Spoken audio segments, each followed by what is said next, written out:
ज़कात के हवाले से अगले मौजू की तरफ बढ़ते हैं, जो कि है ज़कात के मसारिफ़, यानी ज़कात किन लोगों को अदा की जाए। तो बच्चों, कुरान ने इस मामले में भी हमारी रहनुमाई फरमा दी और कुरान मजीद की आयत में ज़कात के तमाम मसारिफ़ को बयान कर दिया। अल्लाह ताला फरमाते हैं, इन्नमस्सदक़ातु लिलफ़ुक़राइ वलमसाकीनि वलआमिलीना अलैहा वलमुअल्लफ़ति क़ुलूबुहुम वफ़िर्रिक़ाबि वलग़ारिमीन वफ़ी सबीलिल्लाहि वब्निस सबील फ़रीदतम मिनल्लाह वल्लाहु अलीमुन हकीम।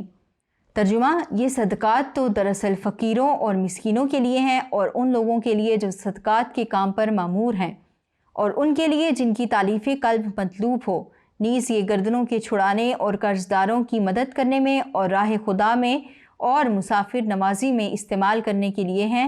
ये एक फ़रीज़ा है अल्लाह की तरफ से और अल्लाह सब कुछ जानने वाला और दाना व बीना है।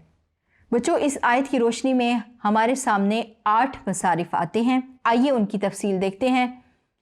पहला मसरफ़ है उन तंग दस्तों की एआनत जिनके पास कुछ ना हो, यानी जिनको फ़ुक़रा कहा जाता है।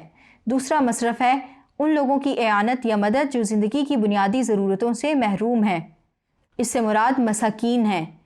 और तीसरा है ज़कात की वसूली पर मुतय्यन अमले की तनख्वाहें जो होती हैं वो भी ज़कात की जो रकम है उसी से अदा की जाती हैं। चौथा नुक्ता हमारे पास है इन लोगों की एआनत जो नो मुस्लिम हो, ताकि उनकी तालीफ़ क़ल्ब हो सके।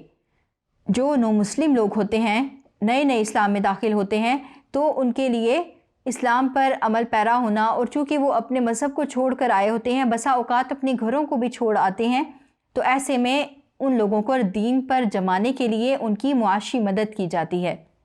पाँचवा नुक्ता है ग़ुलामों और उन लोगों को आज़ाद करने के मसारिफ़ जो कैदो बंद में हों।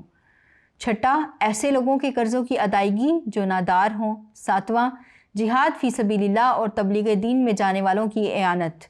आठवां, मुसाफिर जो हालत सफ़र में मालिक नसाब ना हो, वो अपने घर पर दौलत रखता हो। यानी अगर कोई शख्स सफ़र पर निकला हुआ है, जिसको शरई सफ़र कहा जाता है, जिसकी जो मुद्दत है, जो मिक़दार है वो है 48 मील या कमो बेश वो तकरीबन 75 से 78 किलोमीटर का सफ़र बनता है, तो उसको हम शरई सफ़र कहते हैं।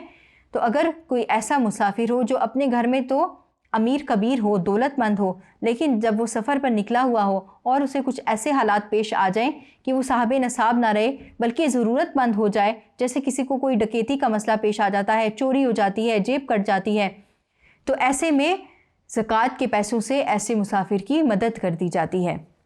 अब अगर ज़कात के निज़ाम की बात की जाए, तो जो इस्लामी हुकूमतें होती हैं तो वहाँ पर ज़कात का एक प्रॉपर निज़ाम होता है, लेकिन गैर इस्लामी हुकूमतों में फिर हम ये करते हैं कि कुछ इदारों को कायम कर देते हैं जो कि ज़कात की रकम को अमीरों से लेकर ज़रूरतमंदों में तकसीम करते हैं।